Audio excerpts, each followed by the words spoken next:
একদিকে এক মন্ত্রী বলতেছে আমার 3 মাসের রিজার্ভ আছে, আর আর এদিকে আমরা দেখি লাইন 10 মাইল যাওয়া যাচ্ছে, রাতেবেলা ঘর থেকে বেরোতে পারতেছি না, তাই না? মানে আমাদের দেশের লোকেরা তো একটা উছিলা পেলেই বিভিন্নভাবে দাম টাম বাড়ায়। তো এখনকার এই যে ওয়ারের জন্য আমাদের যে ইমিডিয়েট ইম্প্যাক্ট হচ্ছে, আমাদের ইমিডিয়েট ইম্প্যাক্ট এই জ্বালানি নিরাপত্তা নিয়ে, তাই না? ইনফ্লেশন ব্যাপারটা যখন আসছিল, ডক্টর আহসান মনসুর সাহেব যখন নাকি আপনার গভর্নর ছিলেন, তো উনি তো ইনফ্লেশনকে কন্ট্রোল করার জন্য একটা কী বলে আপনার কন্ট্রাকশন মনিটারি পলিসি নিয়েছিলেন। তখনই আমরা বলেছিলাম যে আপনার স্যার শুধুমাত্র আপনার এই কন্ট্রাকশন মনিটারি পলিসি দিয়ে আপনার কাজ হবে না, at the same time supply chain আপনাকে ম্যানেজ করতে হবে। এই যে ব্যবসায়ীরা হঠাৎ করে দাম বাড়িয়ে দিল, আপনি বললেন আপনার ওই যে ট্রান্সপোর্টেশন কস্ট 75% বাড়িয়ে দিল, জিনিসপত্রের দাম আমার যখন খুশি তখন বাড়িয়ে দেয়। সুতরাং আমাকে শুধুমাত্র এই কন্ট্রাকশন মনিটারি পলিসি নিলে হবে না, আমাকে টোটাল সাপ্লাই চেইনটা ম্যানেজ করতে হবে, তাই না? তবেই যদি আপনি এই দুইটার মধ্যে একটা এফেক্টিভ একটা কোঅর্ডিনেশনের মাধ্যমে যদি আপনি জিনিসপত্রের দাম আপনি কমিয়ে আনতে পারেন।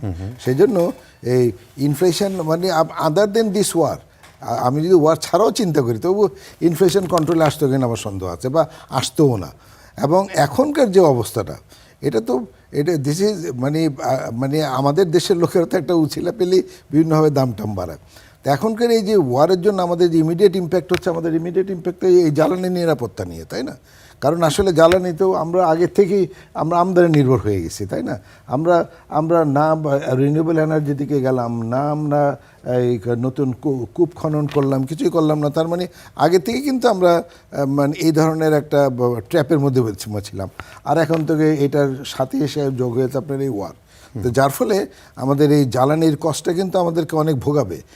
কারণ এর ফলে যে জ্বালানির অনিরাপত্তা বা জ্বালানি খরচ যে আমাদের কত বেড়ে যাবে, সেটা যে আমার টোটাল আমার কস্ট অফ লিভিং এবং লিভিং স্ট্যান্ডার্ডের উপরে যে আপনার চাপ পড়বে, এটা অনস্বীকার্য। এটার আপনি কোনোভাবেই কন্ট্রোল করতে, এই যে আপনি আজকে যে ইনফরমেশন দুইটা দিলেন, তো এটা আমাদের সমস্ত আমাদের সাপ্লাই চেনের উপর পড়বে না? ডেফিনেটলি পড়বে।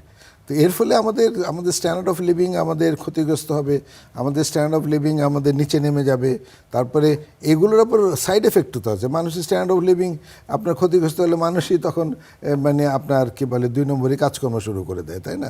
অফিস আদালতে এই আপনি যে চাঁদাবাজির রিপোর্টগুলো করলেন, সেগুলো আবার শুরু হবে। সুতরাং এগুলোর রিপল এফেক্ট আছে বিভিন্ন ধরনের। তো সুতরাং এর থেকে আপনাকে বেরিয়ে আসতে গেলে ডেফিনেটলি এই ধরনের, এই যে আমরা এত বড় বড় বিদ্রোহ করলাম, আন্দোলন করলাম, এই ধরনের গভর্নমেন্টে আমার মনে হয় না এগুলো ট্যাকেল করা যাবে। You need a government of very strong political commitment, যে আমি এটার কন্ট্রোলে আনবো। এই ধরনের মানে আপনার মানে শুধুমাত্র মানুষজনকে দেখানো যে আমি এটা করতেছি সেটা করতেছি, এইগুলো দিয়ে আমাদের এত বড় বড় প্রবলেম সলভ হবে না।